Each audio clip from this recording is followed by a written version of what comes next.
সকলোলৈকে নগাঁও ইনিচিয়েটিভৰ ফালৰ পৰা নমস্কাৰ। আজি প্ৰথম অতিথি হিচাপে আমি আমাৰ মাজত পাই সুখী অনুভৱ কৰিছোঁ ডক্টৰ ধ্ৰুৱজ্যোতি বৰাদেৱক, লগতে আমাৰ ডক্টৰ জয়ন্ত ৰংপি ডাঙৰীয়াও আছে। দুয়োগৰাকীকে আমি কিছু সময়ৰ পিছতেই আপোনালোকৰ সন্মুখলৈ মাতি আনিম। তাৰ আগতে আজি অনুষ্ঠানটো ভাৰতীয় সংগীতৰ এটি ৰাগ বাঁহীৰ সুৰত অকণমান সময় শুনি লৈ পৰৱৰ্তী অনুষ্ঠানলৈ যাম। বাঁহীবাদন কৰিব হিমাংশু মহন্তই। ধন্যবাদ।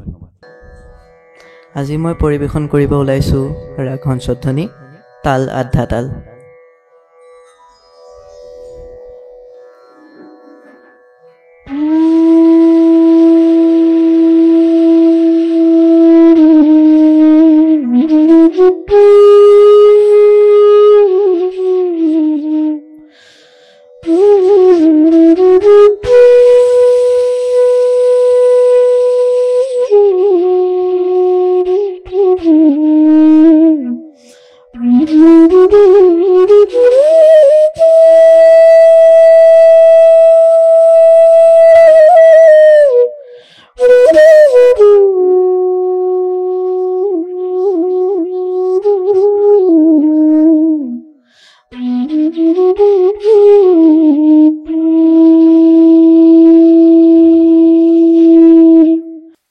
এইবাৰ আমাৰ আজিৰ বিশেষ অতিথিগৰাকীৰ বিষয়ে তেখেতৰ সকলোখিনি সামৰি যিমানখিনি পাৰোঁ আমি সৰুকৈ এটা অডিঅ' ভিজুৱেল প্ৰিপেয়াৰ কৰিছোঁ। আমাৰ বন্ধু নিপেন শইকীয়া অডিঅ' ভিজুৱেলত দাঙি ধৰিবলৈ প্ৰয়াস কৰিছে। তেখেতক মঞ্চলৈ আমন্ত্ৰণ জনোৱাৰ আগতে আমি এবাৰ সেই অডিঅ' ভিজুৱেলটো চাই লওঁ।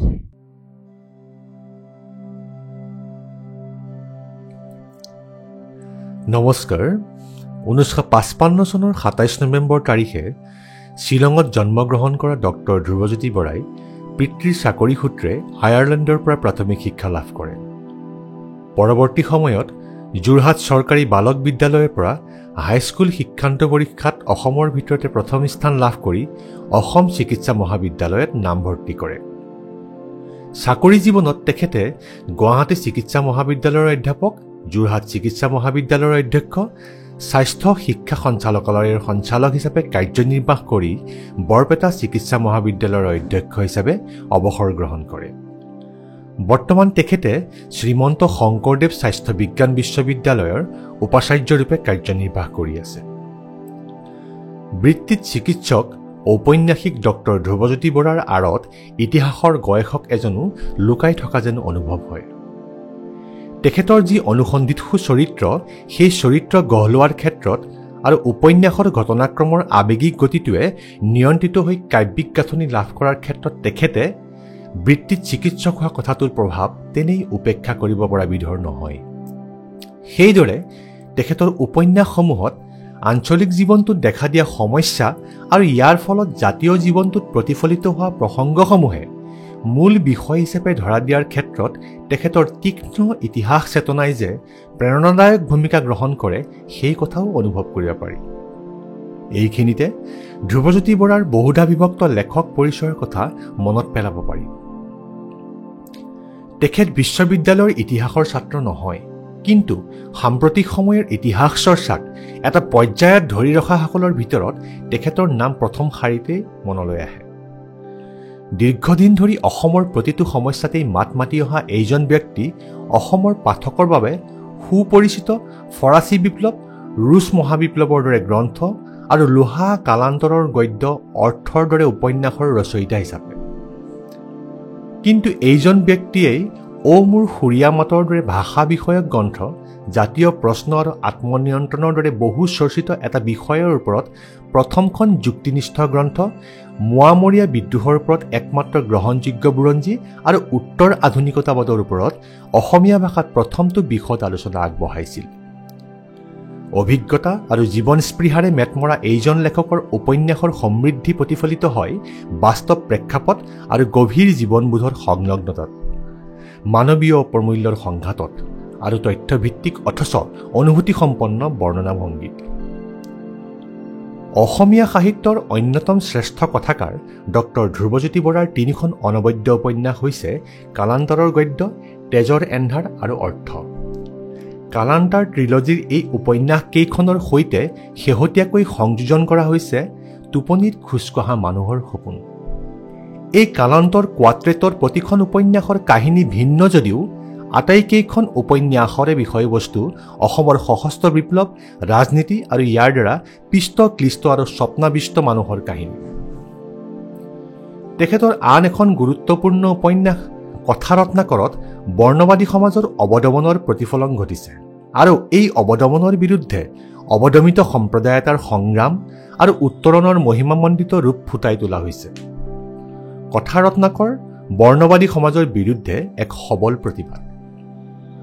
অসমত হোৱা কলাজৰে সৃষ্টি কৰা অভাৱনীয় দুৰ্যোগ, প্ৰজা বিদ্ৰোহ, নৈৰাজ্য, বিদেশী আক্ৰমণ, স্বাধীনতা হেৰুৱাৰ কাহিনীৰে ৰচিত হৈছে এখন মহাকাব্যিক উপন্যাস আজাৰ।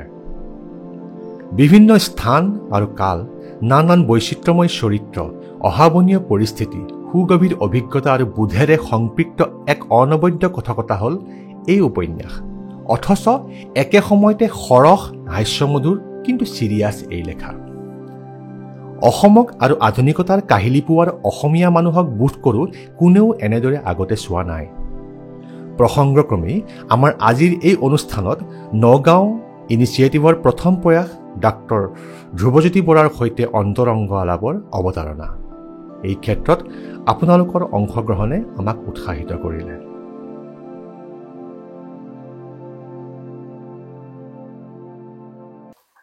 এটি কিতাপৰ টোপোলা আমাৰ ফালৰ পৰা আগবঢ়াইছে আমাৰ এই সদস্য নৃপেন তিৱাৰী। আজি আৰু এটা আমাৰ কাৰণে সুখবৰ, তেখেতৰ এখন নৱতম গ্ৰন্থ জোনৰ তলত ধোঁৱা বলা পাহাৰ, সেই গ্ৰন্থখনিও ইয়াতে আজি উন্মোচন কৰাৰ সৌভাগ্য আমাৰ হৈছে। আৰু সেই গ্ৰন্থখনি উন্মোচনৰ বাবে আমাৰ নগঞা 4গৰাকী বিশিষ্ট গল্পকাৰ, ডক্টৰ অপূৰ্ব শইকীয়া, বিশিষ্ট গল্পকাৰ শিৱানন্দ কাকতি, বিশিষ্ট গল্পকাৰ অনামিকা বৰা আৰু বিশিষ্ট গল্পকাৰ সিদ্ধাৰ্থ শংকৰ বেজবৰুৱা, তেখেত 4গৰাকী নগঞা গল্পকাৰৰ যোগেদি আজি ডক্টৰ ধ্ৰুৱজ্যোতি বৰাদেৱৰ নৱতম গ্ৰন্থখন উন্মোচন কৰিবলৈ আমি আগবাঢ়িছোঁ। আৰু 4গৰাকী নগঞা গল্পকাৰক উন্মোচনৰ বাবে মই সন্মুখলৈ আমন্ত্ৰণ জনাইছোঁ।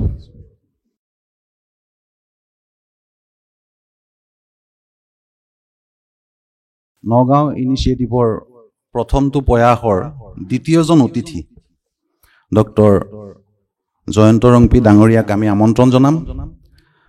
1955 চনতে জন্মগ্ৰহণ কৰা তেখেত একেধাৰে ডক্টৰ, অলপ বেলেগ ধৰণৰ ৰাজনীতিবিদ আৰু লগতে তেখেত এজন সুলেখকো। তেখেতে 4বাৰকৈ ক্ৰমান্বয়ে 4বাৰকৈ সাংসদ ৰূপে নিৰ্বাচিত হোৱা ৰাজনীতিক। সুদীৰ্ঘ দিন ধৰি তেওঁ CPIML লগত জড়িত, তাৰ আগতে SDCৰ লগত জড়িত আছিলে। তেখেতৰ এখন গ্ৰন্থ যাৰ দ্বাৰা আমি তেখেতলৈ মানে গ্ৰন্থখন দেখিলেই মনত পৰে, তেখেতক আজি আমি মঞ্চলৈ আমন্ত্ৰণ জনাম। পুৱাতে এজাক ধনেশ তেখেতৰ গ্ৰন্থ, তেখেতক সন্মুখলৈ আমন্ত্ৰণ জনাইছোঁ। আৰু তেখেতক গামোচাৰে আদৰণি জনাব জ্যোতিপ্ৰসাদ ভূঞা, আৰু এটি কিতাপৰ টোপোলাৰে তেখেতক আদৰণি জনাব বিপিন বৰগোহাঁইদেৱে। এওঁলোক দুয়ো আমাৰ নগাঁও ইনিচিয়েটিভৰে মেম্বাৰ।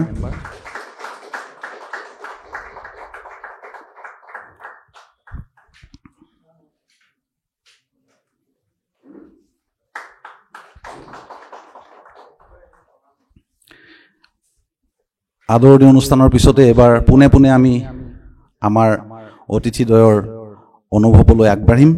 পোনপ্ৰথমে মই ডক্টৰ জয়ন্ত ৰংপি ডাঙৰীয়াক 90 দশকৰ সমাজ, সাহিত্য আৰু ৰাজনীতিৰ বিষয়ে তেখেতৰ অনুভৱৰ ওপৰত আমাক অৱগত হ'বলৈ সুবিধা দিয়ে যেন তাৰ বাবে অনুৰোধ জনালোঁ। ধন্যবাদ। মঞ্চত ক'বলৈ গ'লে মই কিমান দূৰ ইয়াৰ বাবে যোগ্য বা অযোগ্য ক'ব নোৱাৰোঁ, যিহেতু বহুদিন মই সেই অৰ্থত সাহিত্য চৰ্চা কৰা নাই বা সাহিত্য অনুষ্ঠানৰ লগত মই জড়িত হোৱা নাই আজি কেইবা দশকো। অৱশ্যে শেহতীয়াভাৱে ধ্ৰুৱজ্যোতি বৰা প্ৰমুখ্যে মোৰ বন্ধুবিলাকৰ হেঁচাত পুনৰ লিখিবলৈ নোলোৱা নহয়, লিখিব লৈছোঁ, শেষ কৰিব পৰা নাই। তথাপি ইয়ালৈ আহি এই পৰিৱেশত এটা কথাই মনলৈ আহিছে যে নগাঁও ইনিচিয়েটিভৰ এই প্ৰথম প্ৰয়াস যাতে দ্বিতীয় তৃতীয় প্ৰয়াস আৰু প্ৰয়াসৰ পিছত প্ৰয়াস যাতে হৈ থাকে, কাৰণ আজিৰ আমাৰ সমাজত এই এনেকুৱা ধৰণৰ সৰু সৰু ইনিচিয়েটিভবিলাক, ক'ৰবাত এখন সৰু মেগাজিন উলিয়াইছে কেইজনমান ডেকা ল'ৰাই, ক'ৰবাত সাহিত্য চৰ্চাৰ অনুষ্ঠান হৈছে, ক'ৰবাত এটা সৰু লাইব্ৰেৰী হৈছে, আৰু সেই অজুহাততে সেই উপলক্ষে কিছু মানুহ সেই অঞ্চলৰ নগৰৰ চহৰৰ মফচলি চহৰৰ গ্ৰামাঞ্চলৰ কিছু সচেতন মানুহে সাহিত্য কলা সংস্কৃতি মানুহৰ শাশ্বত প্ৰমূল্যবোধ ইত্যাদিবিলাক লৈ একগোট হৈছে বা কিছু তেওঁলোকে ইনিচিয়েটিভ লৈছে। সেইবিলাকে আচলতে এই সৰু সৰু ইনিচিয়েটিভবিলাকেই আমাৰ সমাজখনক ধৰি ৰখাৰ, সমাজখনৰ যিটো প্ৰাণ, সেই প্ৰাণটোক জীপাল কৰি ৰখাৰ মই ভাবোঁ যে এটা চাবিকাঠি। আৰু সেই হিচাপে মই নগাঁও প্ৰয়াসৰ, নগাঁও ইনিচিয়েটিভৰ সকলোলৈকে, কৰ্মকৰ্তাসকলক, ইয়াৰ লগত জড়িত সকলোলৈকে মই অভিনন্দন জনাইছোঁ। ৯০ দশকৰ সাহিত্য বা তাৰ লগত সমাজ আৰু জীৱন এই সম্পৰ্কে যিহেতু মোৰ কোনো বহু সময় ধৰি কোনো প্ৰণালীবদ্ধভাৱে সাহিত্য মই অধ্যয়ন কৰা নাই বা মোৰ অধ্যয়ন দুই এখন কিতাপ, দুই এখন মেগাজিনতে দৈনিক পঢ়োঁ, তাতে সীমাবদ্ধ। মই কোনো প্ৰণালীবদ্ধভাৱে সাহিত্য চৰ্চাও কৰা নাই বহু বছৰ ধৰি। সেই হিচাপে মই ইয়াৰ কাৰণে হয়তো উপযুক্ত ব্যক্তি নহয়। তথাপি মই ভাবোঁ, মই যি ধৰণে মই দেখিছোঁ, মই ভাবোঁ যে অসমত অসমীয়া ভাষা লগতে অসমত থকা অন্যান্য খিলঞ্জীয়া ভাষাবিলাকেও এটা কঠিন সময়ৰ মাজেদি পাৰ হৈ গৈছে। সকলোৱে উত্তৰণৰ কাৰণে, ভাষাটোক জীয়াই ৰাখিবৰ কাৰণে আৰু ইয়াৰ সাহিত্যৰ বিকাশ, উত্তৰ বিকাশৰ কাৰণে চাৰিওফালে এটা প্ৰয়াস নথকা নহয়, প্ৰয়াস আছে। আৰু এই প্ৰয়াসবিলাকে মোৰ অন্তৰত, মোৰ মনত কিছুমান প্ৰশ্নও জগাই তুলিছে, যি প্ৰশ্নবিলাকৰ উত্তৰ মই নিজেও পোৱা নাই এতিয়ালৈকে।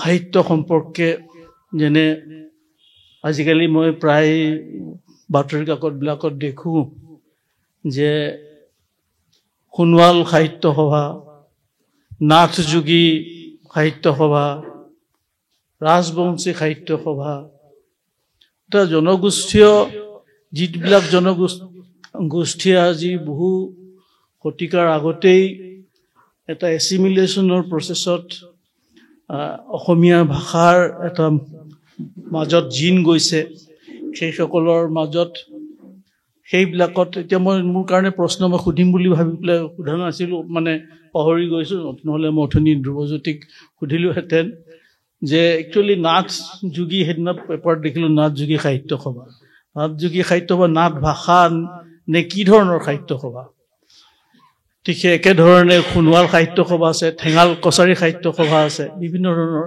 সাহিত্যৰ চৰ্চা নথকা নহয় মানে তেওঁলোকেও এটা সাহিত্য চৰ্চাৰ ফালৰ পৰা চৰ্চা কৰিবলৈ প্ৰয়াস কৰিছে গতিকে এটা মোৰ মনত এজন সাধাৰণ মানুহ হিচাপে বা সাহিত্যক ভাল পোৱা মানুহ হিচাপে কিছু প্ৰশ্ন উদয় হৈছে যে এই ধৰণৰ ইনিচিয়েটিভবিলাকে আমাক কলৈ লৈ যাব ঠিক সেই ধৰণে মই নিজেও কাৰ্বি জনগোষ্ঠীৰ মানুহ তাতে কাৰ্বি সাহিত্য সভা ঠিক সেই একেধৰণে কাৰ্বি ভাষা নিশ্চয় কাৰ্বি ভাষা আছে বড়ো সাহিত্য সভা বা যিবিলাক জনগোষ্ঠীয় ভাষা আছে এই ভাষা কোৱা মানুহৰ সংখ্যা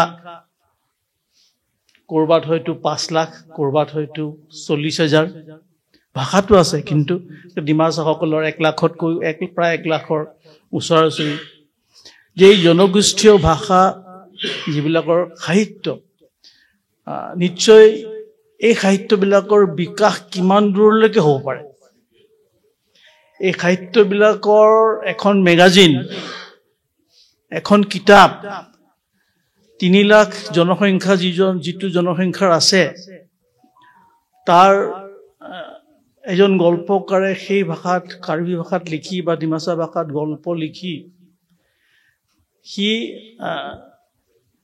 মোৰ প্ৰশ্ন এইটো কি ধৰণৰ কিমানখিনিলৈকে বিকাশ সম্ভৱ বা বিদ্যাতনিক ক্ষেত্ৰত একাডেমিকেলি এই ভাষাটো কিমান স্তৰলৈকে যাব পাৰে এই প্ৰশ্নবিলাক বিশেষকৈ 90ৰ দশকৰ কথা যিটো কৈছে এই সময়ত এই বিভিন্ন ধৰণৰ মই দেখিছোঁ জনগোষ্ঠীয় সাহিত্যবিলাকৰ এটা উত্তৰণৰ প্ৰয়াস সকলোৱে কৰিছে কিন্তু এই উত্তৰণৰ প্ৰয়াসৰ সীমা ক'ত যদি এটা সীমা আছে তেতিয়াহ'লে সেই সীমাৰ পৰিধিৰ বাহিৰত যাবলগীয়া হ'লে অসমীয়া ভাষাৰ লগত আটাইতকৈ ওচৰ চুবুৰীয়া ভাষা হিচাপে অসমীয়া ভাষা সাহিত্যৰ লগত কেনেধৰণৰ সংযোগ স্থাপন কৰিব লাগিব কিন্তু ইতিমধ্যে এই সংযোগ স্থাপনৰ বাট শেষ হৈ গৈছে নেকি কাৰণ মই দেখিছোঁ যে ডিমাছা অঞ্চলতেই হওক কাৰ্বি আংলঙতেই হওক বা বড়ো অঞ্চলতো অসমীয়া ভাষাৰ স্কুল লাহে লাহে কমি আহিছে প্ৰায়বিলাকতে অসমতো হৈছে এইটো ইংৰাজী ভাষাৰ স্কুলেই লাহে লাহে বেছি হৈ গৈছে সেইবিলাক অঞ্চলত জনগোষ্ঠীয় অঞ্চলবিলাকত ইংৰাজী ভাষাই স্কুলবিলাকেই অধিক হিচাপে স্থাপিত হৈছে গতিকে তাত 3 লাখ বা 1 লাখ বা তাতকৈ কম থকা জনগোষ্ঠী আছে তেওঁলোকৰ সাহিত্যৰ যদি বিকাশৰ ৰূপটো কি হ'ব পাৰে কিমানখিনিলৈকে বিকাশ হ'ব পাৰে তাৰ যদি এটা সীমা আছে সেই সীমাৰ বাহিৰত যদি সাহিত্যৰ সোৱাদ ল'ব লগা হয় তেতিয়াহ'লে তাত অসমীয়া ভাষাৰ লগত যুগ সম্পৰ্ক কি হ'ব পাৰে আৰু এই ক্ষেত্ৰত যেনেকৈ জনগোষ্ঠীয় সাহিত্যিকসকলৰো বা জনগোষ্ঠীয় সমাজৰ যেনেকৈ এটা দায়িত্ব আছে মই ভাবোঁ যে অসম সাহিত্য সভাই হওক বা অসমীয়া ভাষা সাহিত্য চৰ্চা কৰাসকলেই হওক বা অসম চৰকাৰেই হওক তেওঁলোকৰ এটা দায়িত্ব নাই জানো যে এই যুগ সম্পৰ্কটো যিটো কমপ্লিমেণ্টাৰী হ'ব পাৰে কাৰ্বি ভাষা বিকাশৰ লগত অসমীয়া ভাষাৰ বিকাশৰ এটা কমপ্লিমেণ্টাৰী সম্বন্ধ সেইটোক আৰু বেছি সূত্ৰায়ন আমি কৰিব লাগিব নেকি মই ভাবোঁ সূত্ৰবদ্ধ কৰিব লাগিব নেকি আৰু যিটোৱে চৰকাৰকো এটা স্পষ্ট এই ক্ষেত্ৰত নীতি নিৰ্ধাৰণত সহায় কৰিব বা জনজাতীয়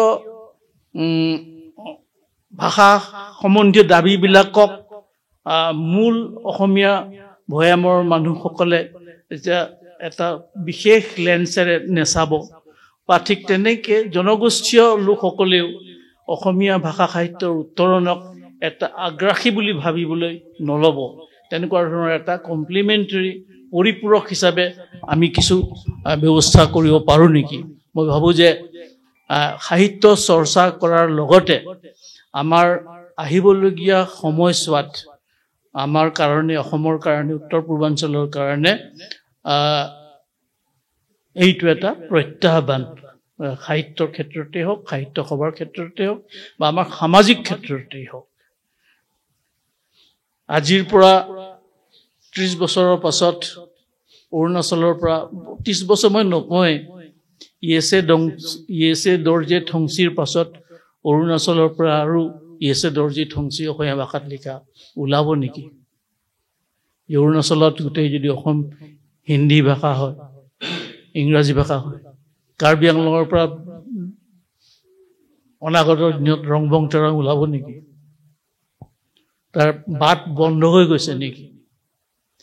এইবিলাক প্ৰশ্ন মোৰ মনত আহিছে আৰু মই ভাবোঁ যে এইখিনি সময়ত আমাৰ কাৰণে এটা প্ৰত্যাহ্বান। এই নগাঁও ইনিচিয়েটিভেই হওক বা আমি সৰু সৰু নগৰ চহৰবিলাকত, মফচলি অঞ্চলবিলাকত যিসকলে কিছু সাহিত্যৰ কথা চিন্তা কৰিছোঁ, চৰ্চা কৰিব বিচাৰিছোঁ ব্যতিক্ৰমী হিচাপে, এই ক্ষেত্ৰত আমি কিছু চিন্তা কৰা ভাল হ'ব বুলি ভাবোঁ। দ্বিতীয়তে, আজিৰ গল্প, আজি যি গ্ৰন্থ উন্মোচনীত ধ্ৰুৱজ্যোতি বৰা ইতিহাসবিদ বা ঔপন্যাসিক, কেতিয়াবাতো মোৰ ভাৱ হয় যে এই ভুলক্ৰমে ডাক্তৰ হ'ল নে ডক্টৰ ধ্ৰুৱজ্যোতি বৰা, নে ডাক্তৰ হৈ পেলাই ভুলক্ৰমে ঔপন্যাসিক হ'ল। আমি ৰুমমেট আছিলোঁ 73 বাৰ্ষিক বছৰৰ পৰাই, আৰু MD কৰিবলৈ গুৱাহাটীলৈ গুচি আহিলে, গুৱাহাটীত চিট পালে, মই DGO কৰিবলৈ ডিব্ৰুগড়ত চিট পালোঁ, তেতিয়া এৰি হ'ল। তাৰ আগলৈকে সুদীৰ্ঘ প্ৰায় 9-10 বছৰ ৰুমমেট আছিলোঁ, আৰু সেইখিনি সময়তে ধ্ৰুৱই লিখা আটাইতকৈ যিটো এই টপিকটোৰ লগত অন্তৰংগ আলাপৰ লগত যদিও সম্বন্ধ নাই, মই ক'ব বিচাৰিছোঁ এই মঞ্চতে যে ধ্ৰুৱজ্যোতি বৰাৰ ইতিহাস, চেতনা, জীৱনবোধ বা বিশ্লেষণাত্মক, অসমৰ সমাজক বিশ্লেষণাত্মক বস্তুনিষ্ঠভাৱে উপস্থাপন কৰাৰ যি শৈলী, তাৰ উপৰিও মই আটাইতকৈ যিটো খুব ওচৰৰ পৰা মই দেখিছোঁ সেইটো হৈছে যে ডক্টৰ ধ্ৰুৱজ্যোতি বৰাই নেৰা নেপেৰাকৈ লিখি যাব পাৰে, অনবৰত লিখি যাব পাৰে, আৰু লিখিলে আশা সেই সময়ত আমি সফল ডেকা বিভিন্ন, তেতিয়া আজিৰ নিচিনা তেতিয়া মোবাইল বা ছ'চিয়েল মিডিয়া নাছিলে, তথাপিও ডাইভাৰ্চনৰ কাৰণে বিভিন্ন অন্যান্য আনুষংগিক বস্তুবিলাক আছিলে, চিনেমা দেওবাৰে মৰ্ণিং শ্ব'কে আদি কৰি বিভিন্ন ধৰণৰ আছিলে। কিন্তু ধ্ৰুৱজ্যোতি বৰাৰ মই দেখোঁ যে মুখত আটাইতকৈ বেছি শান্তি বুলি কোৱাতকৈ প্ৰশান্তি বুলি কোৱা ভাল হ'ব, এটা প্ৰশান্তি মই লক্ষ্য কৰোঁ ৰুমমেট হিচাপে, যেতিয়া ধ্ৰুৱই কেইপৃষ্ঠামান লিখিব পাৰে, যেতিয়া লিখি শেষ কৰে তেতিয়া এক অনাবিল আনন্দ তাৰ মুখত, চকুৱে মুখে, হিজ বডি লেংগুৱেজক মানে দৈহিক ভাষা বুলি যিটো কয়, বডি লেংগুৱেজত মানে প্ৰকাশ হয় মানে যে লিখিলে আজি।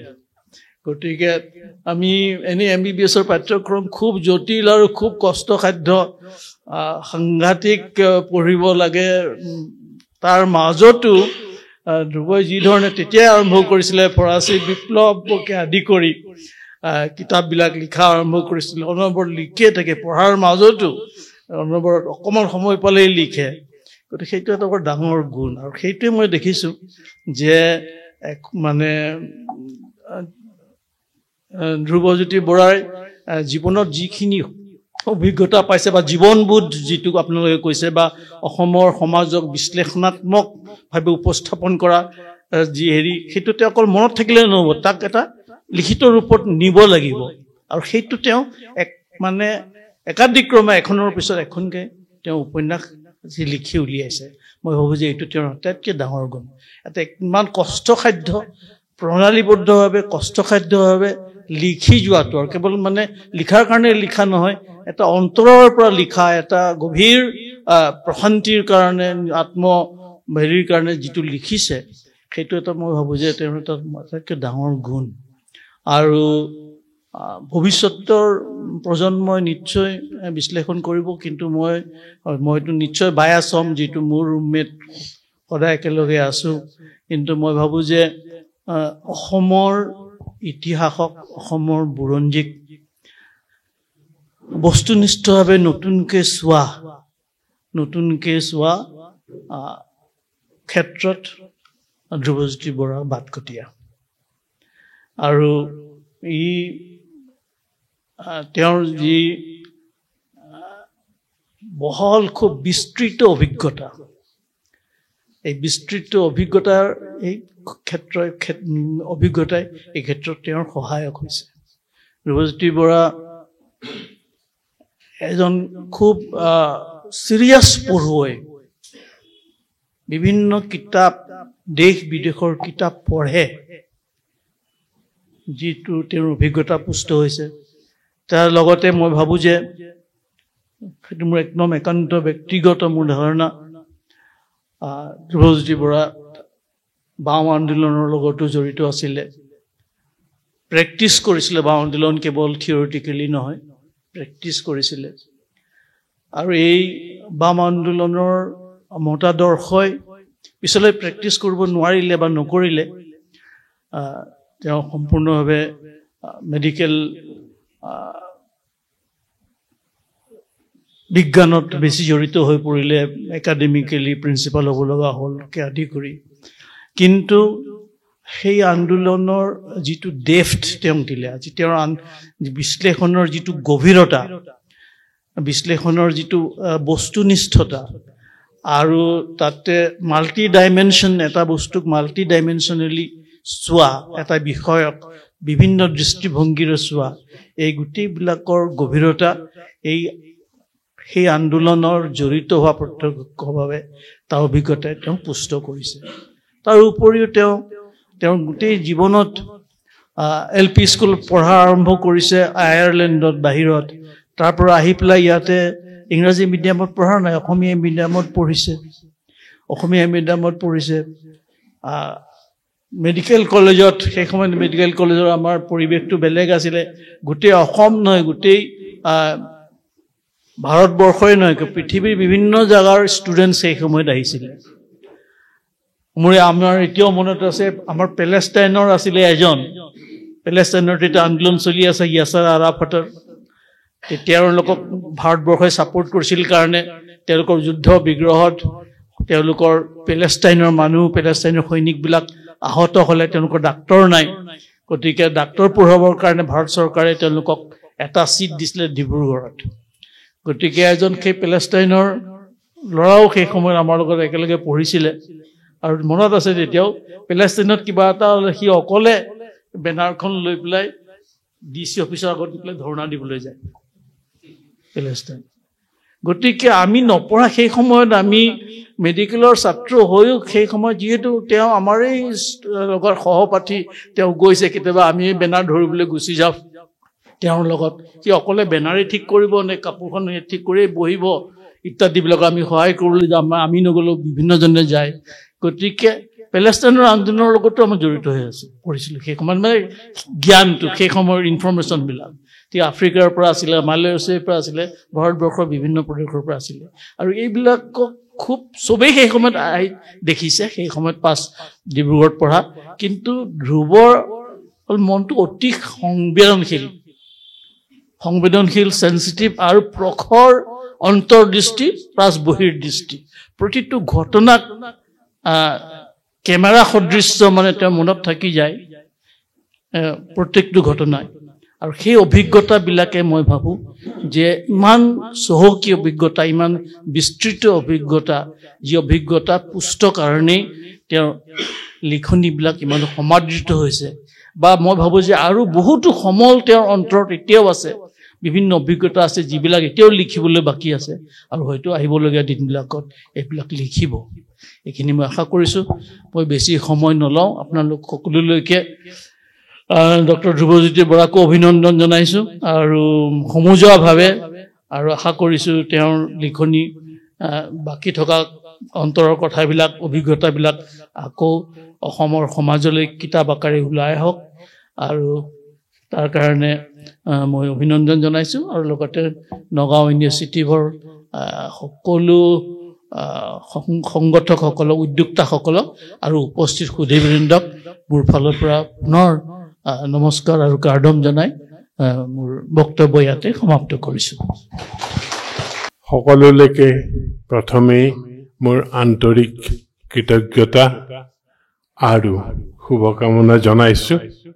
নগাঁও ইনিচিয়েটিভৰ মোৰ অনুজ বন্ধুসকল, আপোনালোকৰ এই প্ৰয়াসক মই অত্যন্ত আন্তৰিকভাৱে আদৰণি জনাইছোঁ আৰু আদৰণি জনোৱাৰ কাৰণটো মোৰ বন্ধুবৰ ডক্টৰ জয়ন্ত ৰংপিয়ে কৈ গৈছে যে চিভিল ছ'চাইটিৰ এই ইনিচিয়েটিভবিলাক সাহিত্য সমাজ বিভিন্ন আলোচনা ই আমাৰ কাৰণে অত্যন্ত জৰুৰী হৈ পৰিছে।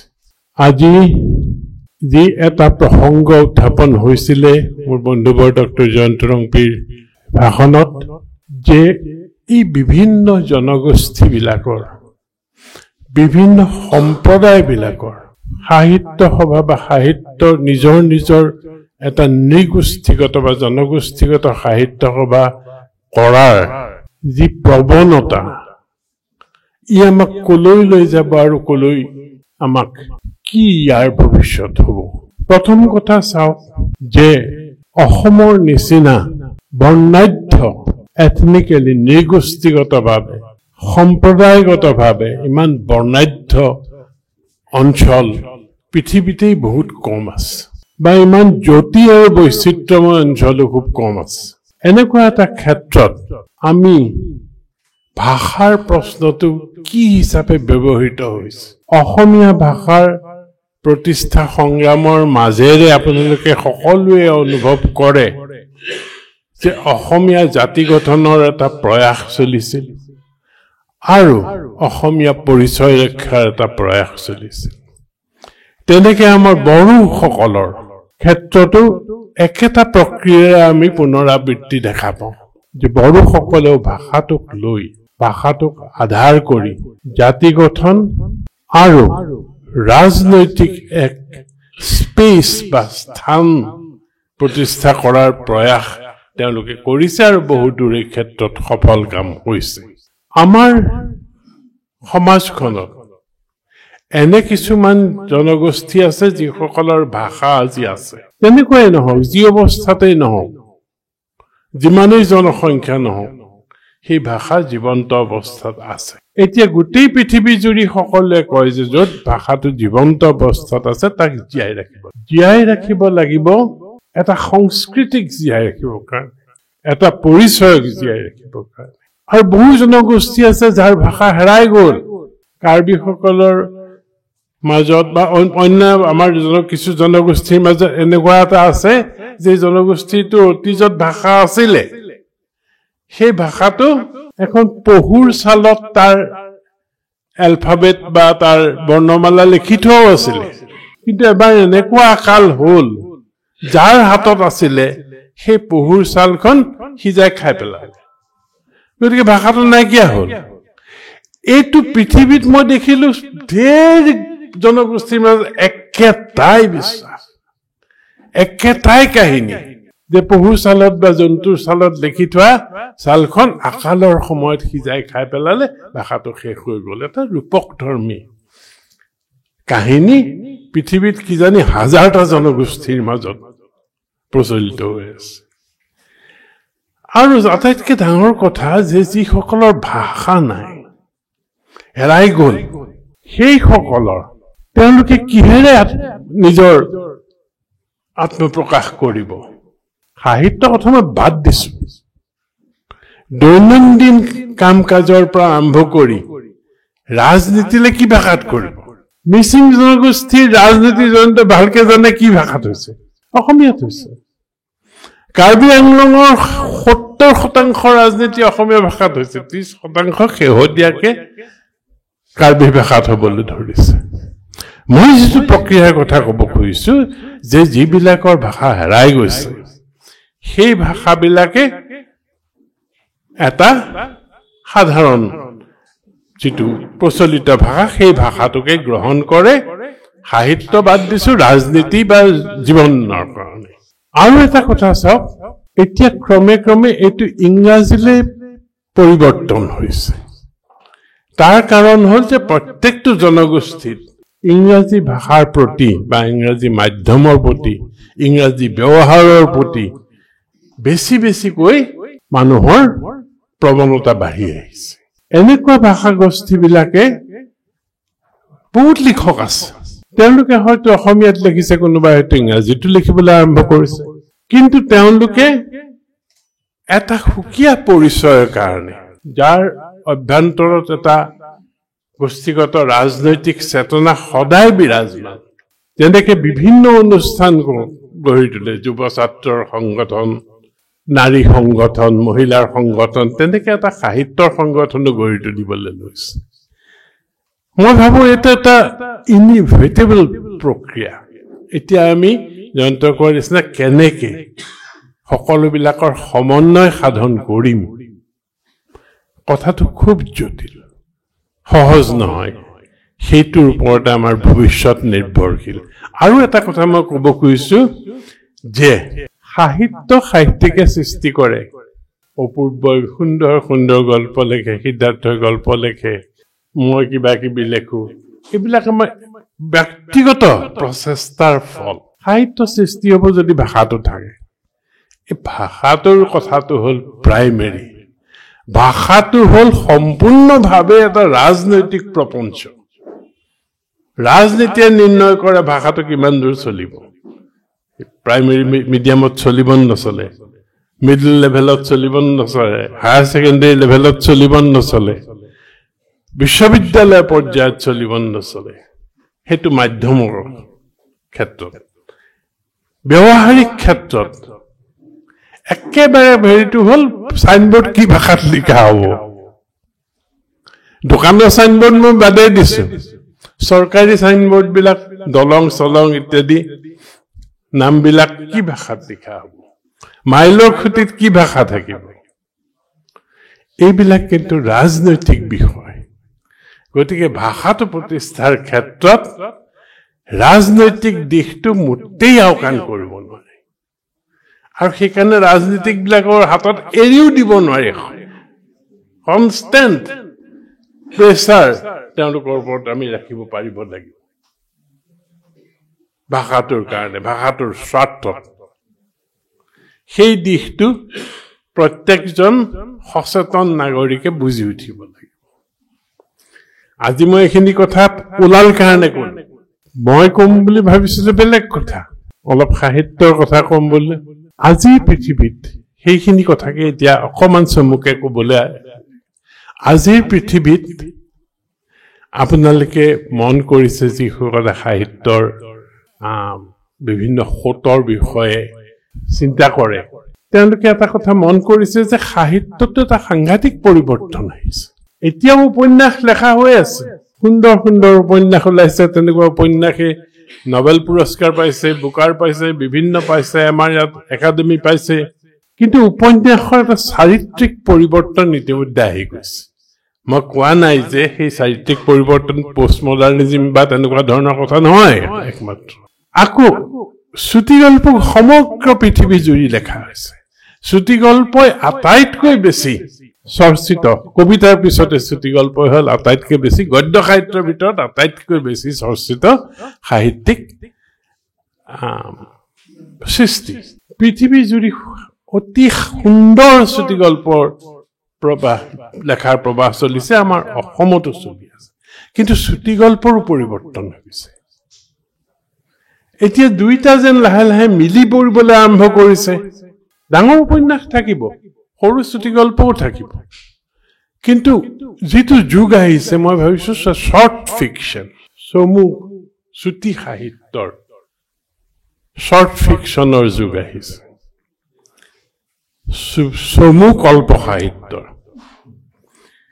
গতিকে উপন্যাস আৰু চুটিগল্পৰ মাজৰ পাৰ্থক্যবোৰ লোপ পাবলৈ ধৰিছে যাৰ ফলত চুটিগল্প নাইকিয়া হৈ নাযায় উপন্যাসো নাইকিয়া হৈ নাযায় এইবোৰো চলি থাকিব কিন্তু নিউ ট্ৰেণ্ড সেইটো আহিবলৈ ধৰিছে পাৰ্থক্য নাই এতিয়া যেনেকে এটা চুটি গল্প লেখা হয় যি মেজাজত লিখা হয় যেনেধৰণে আৰম্ভণি শেষ কৰা হয় উপন্যাসো তেনেকুৱা হৈ গ'ল গতিকে এই দিশটো সাহিত্য ৰসিকসকলে মনত ৰাখিব আৰু শেষত আজি যিখন মানে কিতাপ ইয়াত উন্মোচন কৰা হ'ল আনুষ্ঠানিকভাৱে ইয়াতেই উন্মোচন হৈছে জয়পুৰ লিটাৰী ফেষ্টিভেলত তাত প্ৰেজেণ্ট কৰা হৈছিল মাত্ৰ কিন্তু আনুষ্ঠানিকভাৱে ৰাইজৰ সন্মুখত উন্মোচন আজি ইয়াতেই প্ৰথম হৈছে এই কিতাপখন এটা চুটি গল্প আৰু সম্পূৰ্ণ কল্পনাশ্ৰয় গুৱাহাটী নগৰখন আপোনালোকে কল্পনা কৰি দেখক যে চাৰিওফালে পাহাৰেৰে ঘেৰা নদী আছে এৰি আছে আৰু অতীজৰ পৰা ই এটা ডাঙৰ প্ৰশাসনিক সামৰিক গোট হিচাপে বৰ্তি আছে মধ্যযুগৰ পৰা মধ্যযুগৰ যুঁজত যুঁজবাগৰ লাগিলে এই ঘেৰাও কৰি ৰাখা এনেকুৱা ঠাইবিলাকৰ এটা খুব সুলভ বস্তু যাক চিজ বুলি আমি কওঁ আৰু পৃথিৱীত চিজ লৈ বহুত উপন্যাস লেখা হৈ গৈছে ডাঙৰ ডাঙৰ নোবেল পুৰস্কাৰ পোৱা মানুহে লিখিছে যেনে চিজ অফ লিজবোৱা লিখিছে পৰ্তুগীজৰ উপন্যাসিক এতিয়া নামটো পটকে নহা হ'ল চোৱা চাৰামাগো তেনেকে চিজৰ ওপৰত আনকি ডন কুইক্সত লেখা চাৰ্ভেণ্টিছেও লিখিছিলে চিজৰ ওপৰত মই কল্পনা কৰিলো যে গুৱাহাটীত চিজ হোৱা নাই কিন্তু প্ৰপাৰ অৰ্থত চিজ হোৱা নাই গুৱাহাটীত কাহানিও হোৱা নাই কিন্তু গুৱাহাটীত বহুত যুঁজবাগৰ হৈছে চাৰিওফালে শৰাইঘাটৰ যুদ্ধও তাতে হৈছে পাৰ্চিয়েল চিজৰ নিচিনা আছিল সেইটো কিন্তু হ'লেও পূবফালটো সম্পূৰ্ণ খোলা আছিল গুৱাহাটীখন চিজ হ'ল শত্ৰুৱে ঘেৰি ধৰিলে এতিয়া মই কল্পনা কৰিছো যে গুৱাহাটীৰ চিজ হ'ল শত্ৰুৱে ঘেৰি ধৰিলে তাৰ ভিতৰত থকা মানুহবোৰৰ কি হ'ল হাউ দে ৰিয়েক্টেড কি হৈছে তেওঁলোকৰ এই গোটেই বস্তুটোৱে কল্পনাশ্ৰয় সেইখনেই এই কিতাপখনৰ মূল প্ৰতিপাদ্য এইটো এটা বেচিকেলি চুটি গল্প কিন্তু দীঘল চুটি গল্প চৰ্ট অফ শ্বৰ্ট ফিকশ্যন উপন্যাস নহয় কিন্তু উপন্যাসিকাও নহয় গতিকে এই ধৰণৰ কথাবিলাক আমি মন কৰা উচিত হ'ব ট্ৰেণ্ড কি হৈছে সেই ট্ৰেণ্ডবিলাক আমি আনিবলৈ চেষ্টা কৰিব লাগিব উপন্যাসত বিনিৰ্মাণ কেনেকে হয় সেইটো মই মোৰ ইনাৰ লেণ্ডস্কেপছ বোলা উপন্যাসখনত প্ৰচেষ্টা চলাইছিলোঁ তাৰ ৰাইজে আদৰি লোৱাৰ কাৰণে মই খুব আনন্দিত স্বাভাৱিকতে শেহত এটা কথা কওঁ যে লেখকবিলাক বৰ লোভীয়া ইন দ্য চেন্স ডেট তেওঁলোক যশৰ প্ৰতি লোভীয়া তেওঁলোকে ভাবে যে তেওঁলোকৰ লেখাৰ পৰা নাম যশ হওক টকা পইচাৰ কথাটো নহয় নাম যশ প্ৰথমে হওক সেইটো প্ৰত্যেক লেখকে ভাবে আৰু সেইটো নাপালে অতিষ্ঠ হৈ পৰে ডাঙৰ ডাঙৰ নোবেল প্ৰাইজ পোৱা লেখকৰ আমি জানো যে কেনেকুৱা অতিষ্ঠ হৈছিল জীৱনত কি হৈছিল তেওঁলোকৰ স্বীকৃতি পোৱা নাই কেনেকুৱা ধৰণৰ দিন তেওঁলোকে পাৰ কৰিছিল সেইবিলাক আজি আমি জানো বহুত কথা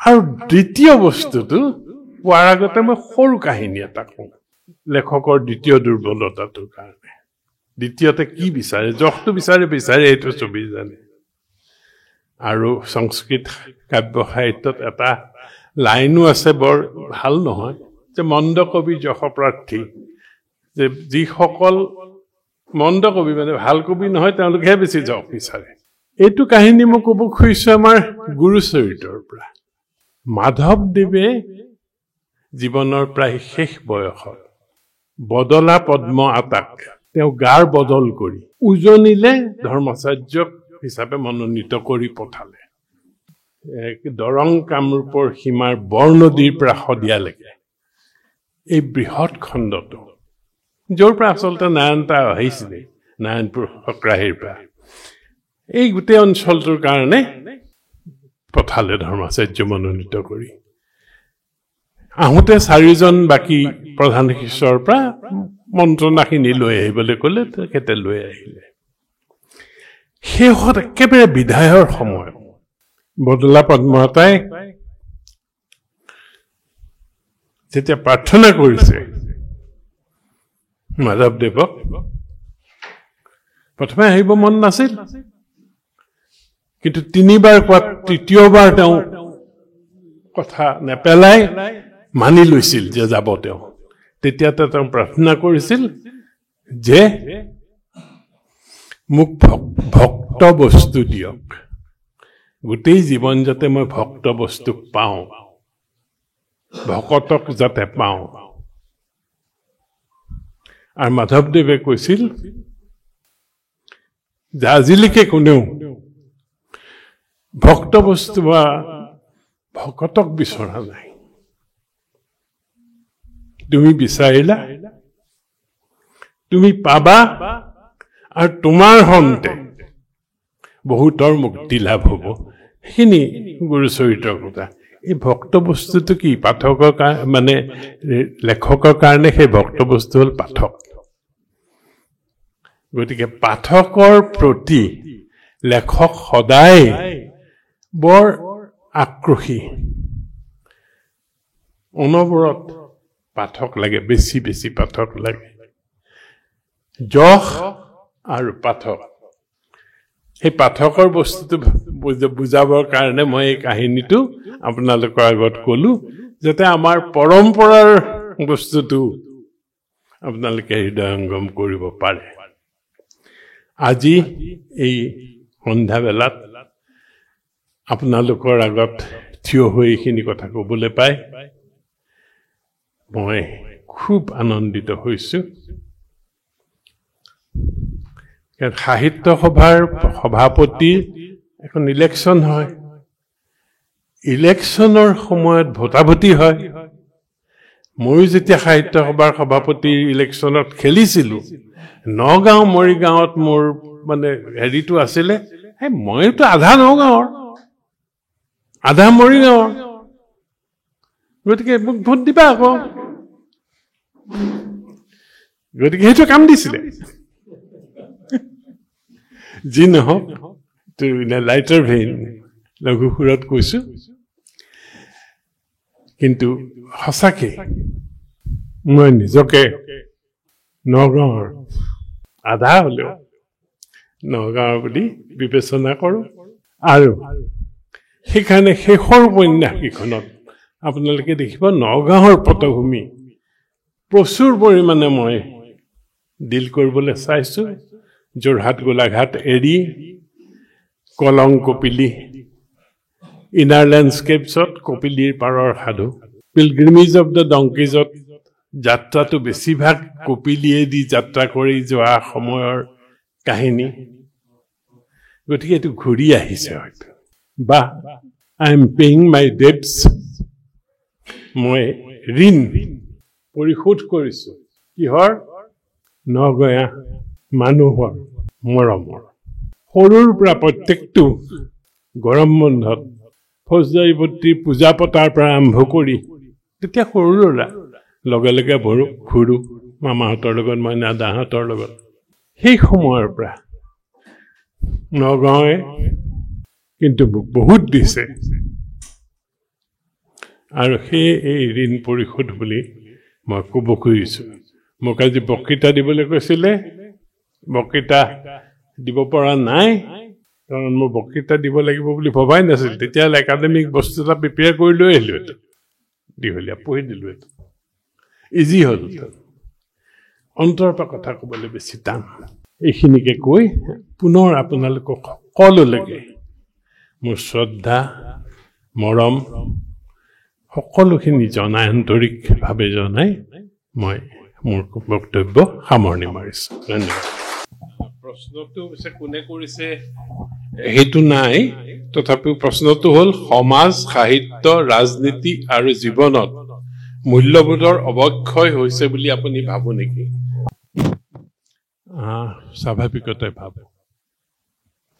স্বাভাৱিকতে ভাবো সকলো দিশত আজি মূল্যবোধৰ অৱক্ষয় হৈছে। আৰু মূল্যবোধৰ অৱক্ষয়ৰ মূল কাৰণ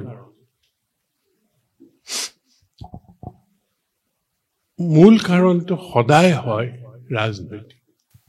ৰাজনৈতিক মূল্যবোধৰ যেতিয়া অৱক্ষয় হয়, যেতিয়া গণতান্ত্ৰিক মূল্যবোধৰ অৱক্ষয় হয়, তেতিয়াই সাধাৰণতে সমাজৰ বিভিন্ন দিশত মূল্যবোধৰ অৱক্ষয় হয় আৰু তাৰ লগত ব্যক্তিগত লোভ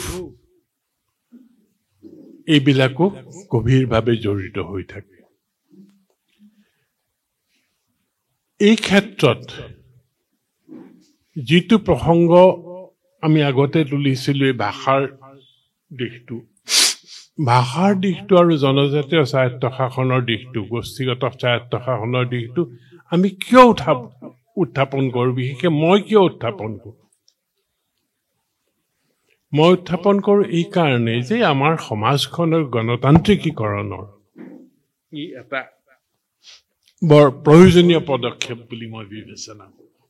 বোধ কৰোঁ জয়ন্তই এইটো সমৰ্থন কৰিব, আপোনালোকে বহুতেই সমৰ্থন কৰিব। তাৰ ফলাফল হয়তো সকলো ক্ষেত্ৰত আমি বিচৰা ধৰণৰ হোৱা নাই।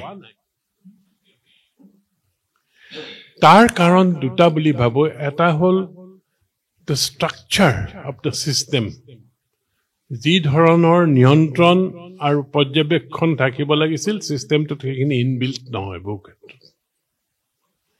দ্বিতীয়তে নাগৰিক সমাজৰ যিটো সচেতনতা আৰু সক্ৰিয়তা থাকিব লাগিছিল সেইটো বহু ক্ষেত্ৰত অভাৱ। কিন্তু এই দুটা কাৰণত অকল স্বায়ত্তশাসিত এলেকাবোৰেই নহয়, সামগ্ৰিকভাৱে ৰাজ্যখন দেশখন সকলোতে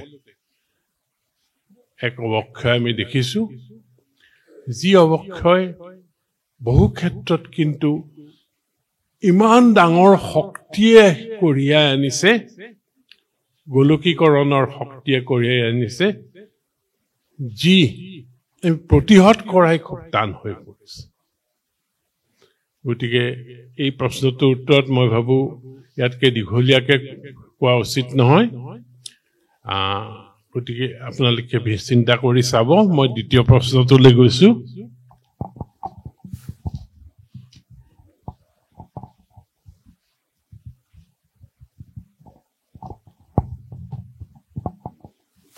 আপুনি জীৱন অভিজ্ঞতাৰ এক সমৃদ্ধ ব্যক্তি। আজিৰ সময়ত আপুনি জীৱনৰ অৰ্থ কি হিচাপে ল'ব বিচাৰে?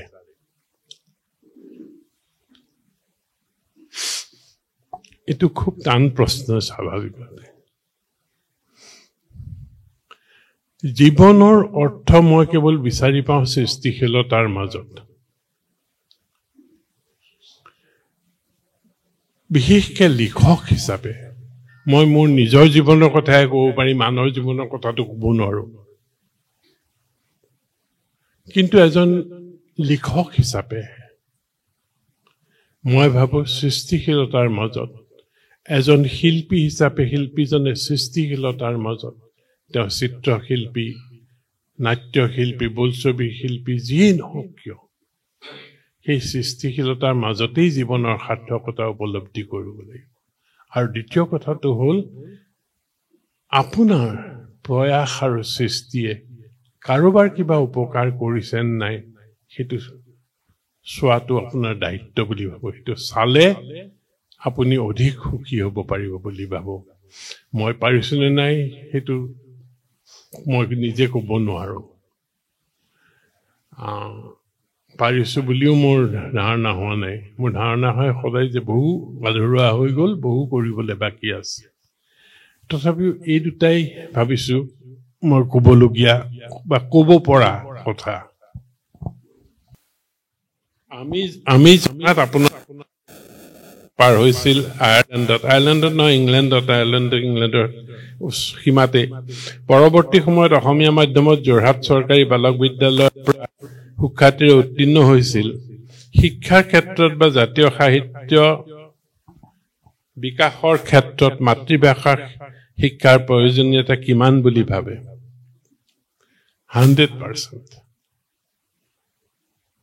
100%। কাৰণ এইবোৰ মই কোৱা কথা নহয়, পণ্ডিতসকলে কোৱা কথা যে মাতৃভাষাত শিক্ষা ল'বলৈ অতি সেই শিক্ষা যদি শিকাৰুজনে আয়ত্ত কৰে, হৃদয়ংগম কৰে, সি গভীৰলৈ প্ৰথিত হয় আৰু তাৰ ফলাফল সি যেতিয়া প্ৰায়োগিক দিশত প্ৰয়োগ হয়, সমাজত প্ৰয়োগ হয়, তাৰ ফলাফল সদায় ভাল হয় বা সদায় উন্নততৰ হয়। আৰু আজি আমি দেখিছোঁ, মই এটা উদাহৰণ বহুত ঠাইত দিওঁ যে ইছৰোৰ চাইণ্টিষ্টসকলৰ বেছিভাগেই মাতৃভাষা মাধ্যম, বেছিভাগেই নহয়, প্ৰায় 80% ওপৰৰ। আৰু কিন্তু এটা কথা আমি মন কৰিব লাগিব যে এতিয়া যিটো সমাজ বাস্তৱ, তাত ইংৰাজী ভাষা অপ্ৰতিৰোধ্য হৈ পৰিছে আৰু ইংৰাজী মাধ্যমৰ শিক্ষা অপ্ৰতিৰোধ্য হৈ পৰিছে। সাহিত্য সভাত থকাৰ দিনৰ পৰা আমি চিঞৰি আছো বা সাহিত্য সভাই তাৰ আগৰ পৰাও কৈ আহিছে যে মাতৃভাষা মাধ্যম মানে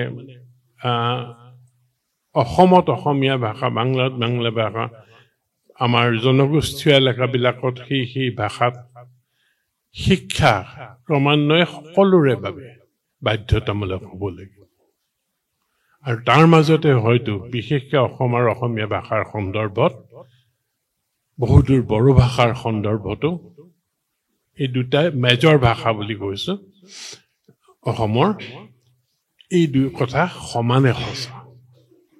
যদি আমি সেই এলেকাবিলাকত অসমীয়া ভাষা আৰু বড়ো ভাষা আমি বাধ্যতামূলকভাৱে ইংৰাজী মাধ্যমৰ স্কুলবিলাকত পঢ়োৱাৰ ব্যৱস্থা কৰিব নোৱাৰোঁ, ভৱিষ্যতে আমাৰ শ্ৰেষ্ঠ ল'ৰা ছোৱালীখিনি কিন্তু শিপাৰ লগত সম্পৰ্কহীন হৈ পৰিব। কেইজনমান ডেকা সাংবাদিকক লৈ আপুনি আমাৰ সময় বুলি আলোচনী, আজিৰ সময় বুলি আলোচনী এখন সম্পাদনা কৰিছিল। অসমত লেখকৰ প্ৰতিভা অনুযায়ী আলোচনীৰ মাজত স্থান দিব পাৰিছিল নে? পাৰিছিল। এই ক্ষেত্ৰত মই এটা কথা কওঁ, যেতিয়া আপুনি আলোচনী উলিয়ায় বা এতিয়া আলোচনীৰ যুগটো যেন অলপ কমিছে তেনেকুৱা লাগিছে, জোৰটো যেন অলপ কমিছে, কিন্তু যি সময়ত আলোচনী ওলোৱা হৈছিলে বা আলোচনী চলি আছিলে, best magazines are always commissioned, best writings are always commissioned. তাৰ মানে আপুনি লেখুৱাব লাগিব, বিষয়বস্তু নিৰ্ধাৰণ কৰি দি তাৰ সা সমল গোটাই দি সেই দিশত বিজ্ঞ হলেই নহ'ব, সেই দিশত লিখিব পৰা কেপাচিটিও থাকিব লাগিব। সেই দিশত লেখক বা মানুহৰ পৰা আপুনি লেখাব পাৰিব লাগিব। প্ৰত্যেকটো লেখাই এটলিষ্ট 80% লেখাই। সেইকাৰণে আমাৰ যি সাধাৰণতে কি হয়, প্ৰবন্ধ এটা লিখি পঠাই দিয়ে, পঢ়িলে গম পোৱা যায় যে তাৰ বেকগ্ৰাউণ্ডত গভীৰ অধ্যয়ন একেবাৰে নাই। এখন আলোচনীত স্থান পাবৰ আচলতে যোগ্য নহয়। সৃষ্টিশীল সাহিত্যৰ ক্ষেত্ৰতো উপন্যাস সদায় ভাল হয় যদি কমিশ্যন ৰাখাব পৰা যায়। আনকি চুটিগল্প কমিশ্যন লেখাব লাগে যে চুটিগল্প এটা দিয়া, সেই সিমানেই চাফিচিয়েণ্ট নহয়। তাৰপিছত আলোচনা কৰা, ঘূৰাই পঠাবলৈ, ৰিজেক্ট কৰিবলৈ সাহস থকা সেই সম্পাদনা,